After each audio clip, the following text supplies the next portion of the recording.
Greetings. I'm Martha Forlines, and I'm here with Cindy Jacoby, and we are the DISCy Chicks.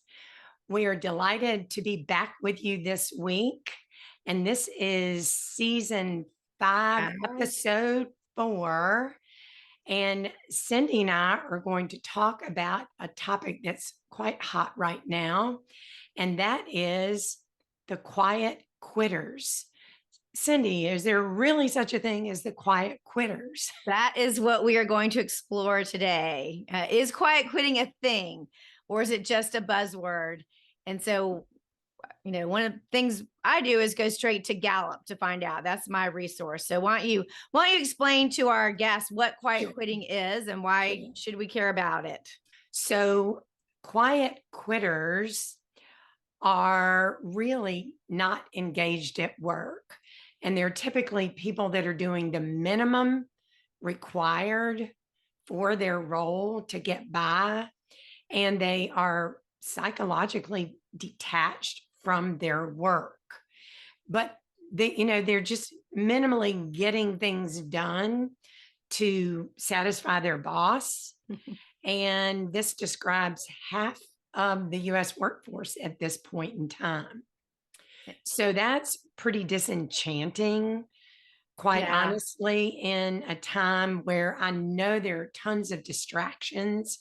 It's a year of voting. It is, a year where, recessions are creeping in, and people, I think, are very, very distracted. They are. Yeah. And using those as excuses potentially.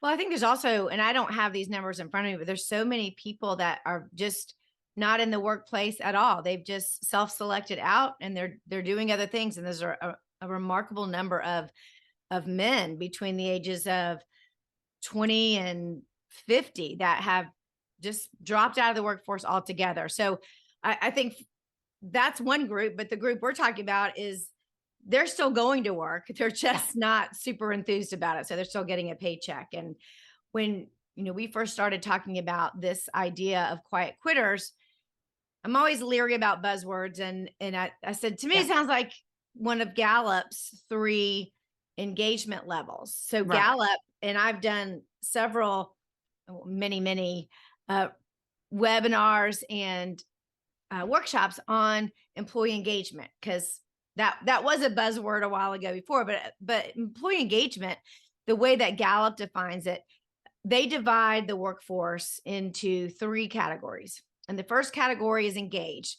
An engaged employee is somebody who uses their discretionary time to think about the company. So they're the ones that maybe in the shower have this great idea, or they go to sleep at night with a pad of paper next to them. So when they're thinking about something, they can write it down and not forget it.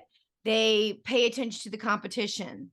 They may go shop the competition. None of that's on their job description. They're just very interested in their company and love their company, and they want to see it succeed.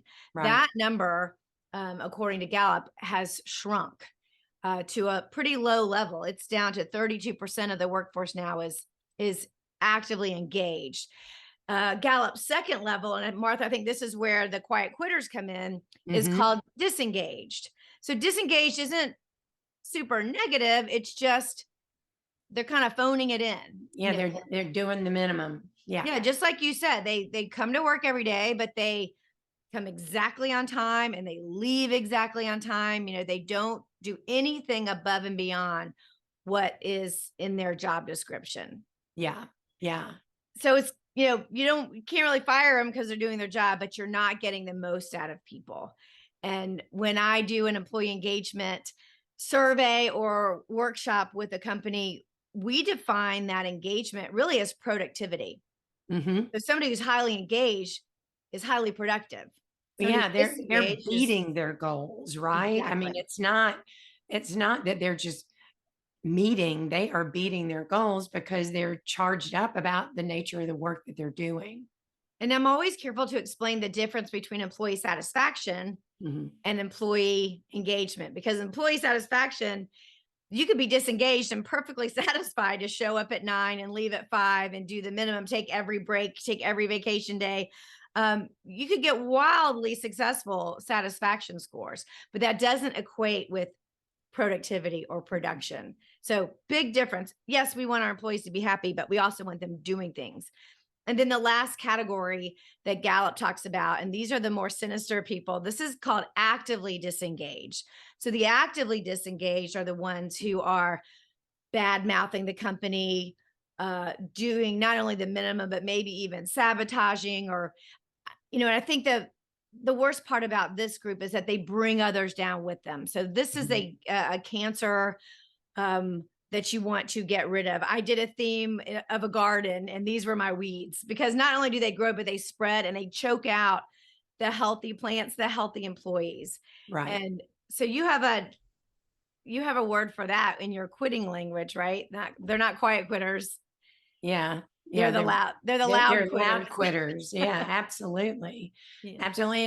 And, I remembered using the term quitting on the job, and that really doesn't define this active quitter that Cindy's describing.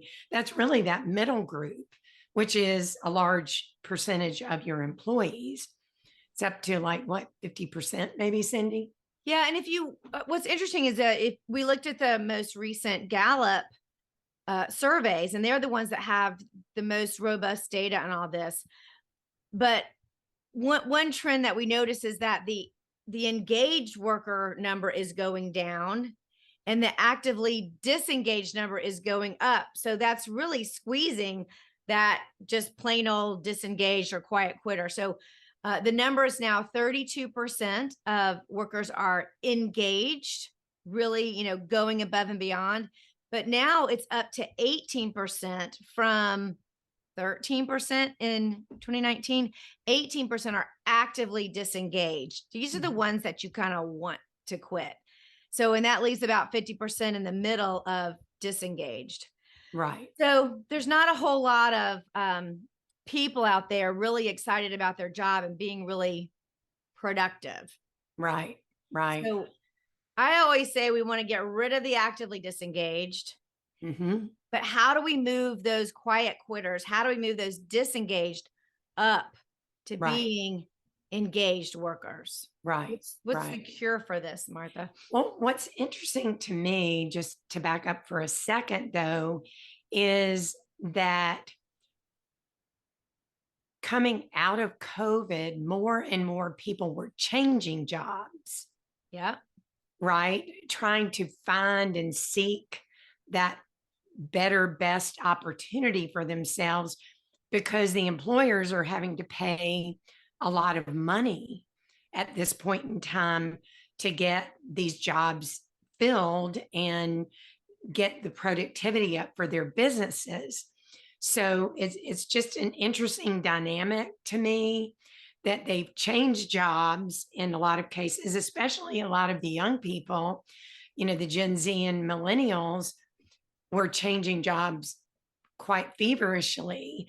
But then now we're reading, but they're still disengaged, because that group is probably the most unhappy based on what we're reading from Gallup at this point in time. And, what can we do about this from a management and leadership standpoint?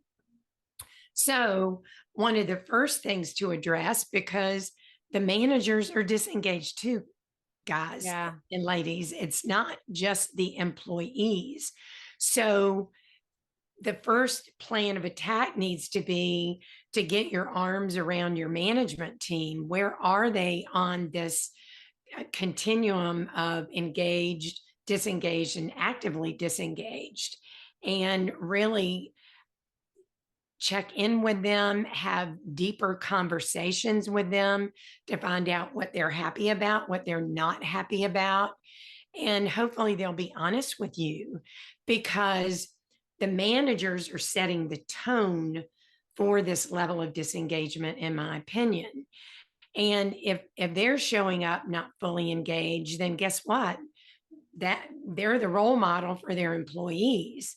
So then it becomes kind of a virus within the organization. I think that's where some of these assessments can come into play that we use. And so, we're focused season 5 is focused on the leaders, on the leadership team. Like how can you use assessments in your business?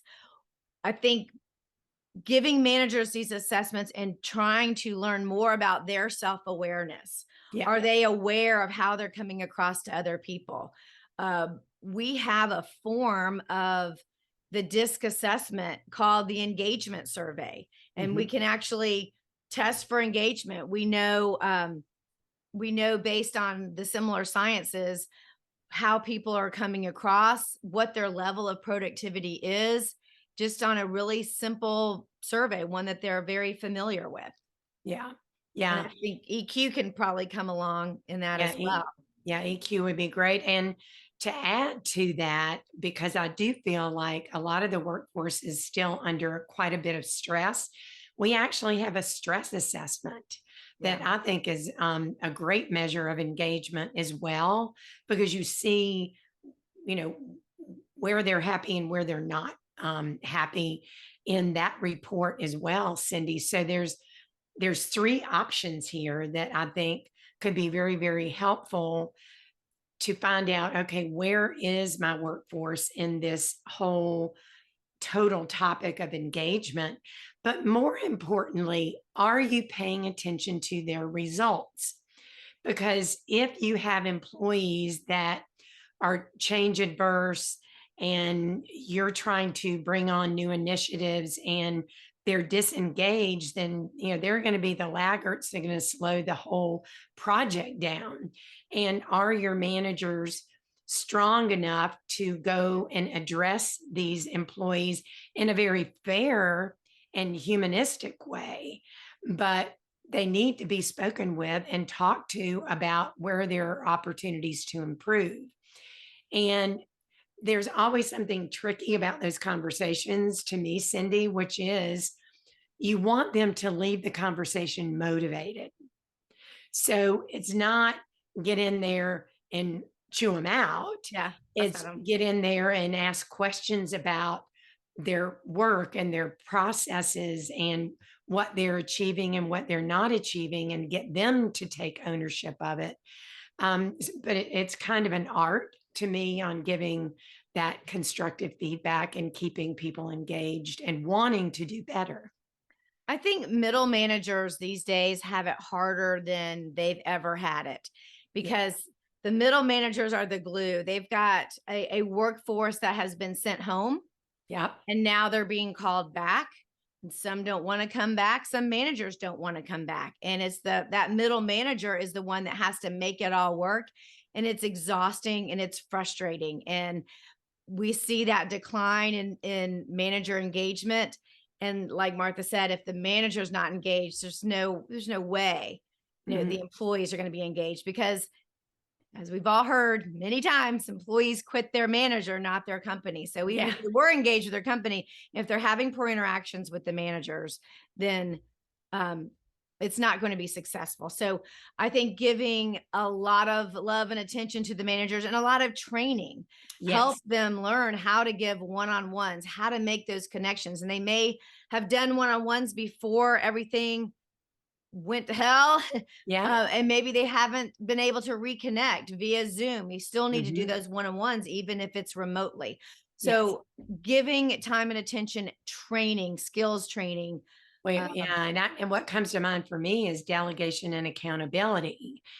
Are you delegating in a way that they get it and giving them timeframes to get their work accomplished, and holding them accountable to those deadlines? And I know people don't like feeling like they're, a tail of the hunt or something, but as a manager, holding people accountable is one of the most important things that you need to be doing. And most employees want to do a good job, and they want to be recognized. They want people to notice what they're doing. So that accountability isn't always a negative thing. It's also a very positive thing of, I see you made your goals this week and let's do a celebration. Yeah, show the appreciation and the love and the recognition, because oftentimes they're yearning for that, but yet if they're in that 50% or below, then they may not be getting much of it because they're really not doing 100% of their job. Yeah. And when we do engagement work with companies, the real work to make people more engaged is these conversations. It We is. typically will give a survey. We talk about the highs, the lows, but the remedy is to talk with your team about, what do you mean by you don't have the resources that you need? Let's talk about that. Just that whole Mhm. idea of having the conversation Yeah. is engagement with your team. It's Right. not the manager fixes everything, and managers love to problem solve, but we train managers to work with a team, talk through what they were thinking through, let them be heard. Hmm. And that's what brings people in. They feel like they've been heard. They feel like they have Yeah. a say, and they may even influence what the decision is. It's not a Yeah. matter of handing managers the results and say, fix this problem. Yeah. It's handing managers the results and saying, bring your team together and discuss these issues and Yeah. really hear them out. And if you have leaders that are conflict averse, then hey, Cindy and I have solutions for that too through training. Yeah. So, conflict resolution is a common thing, unfortunately, or fortunately for us. But there are training solutions. There are solutions through assessments that can really help you first identify where each of your team members are, and then how do we move them from point A to point B? Yeah. Just keep in mind your managers are likely not okay. So Yep. um, take a look, take a listen, hear what they have to say, and help them problem solve Yep. how to inspire their team, because that's what it's all about. Yep. Yep. All right. All right. Well, I think that's a wrap on quiet quitters. Hopefully, this gives you some insight into what you've been hearing about and some solutions that can help you with resolving some of these issues. So we have concluded it is a thing. It is. It's not necessarily a new thing, but with all the things going on in the world today, just politically and post COVID, I think there is some malaise, and people are just not as excited about work as they used to be. So, Yeah. Yeah. all right. All Good luck righty. out there, managers. Don't want to be a downer. Thanks for joining us. Okay. Have a great week. Bye. Bye.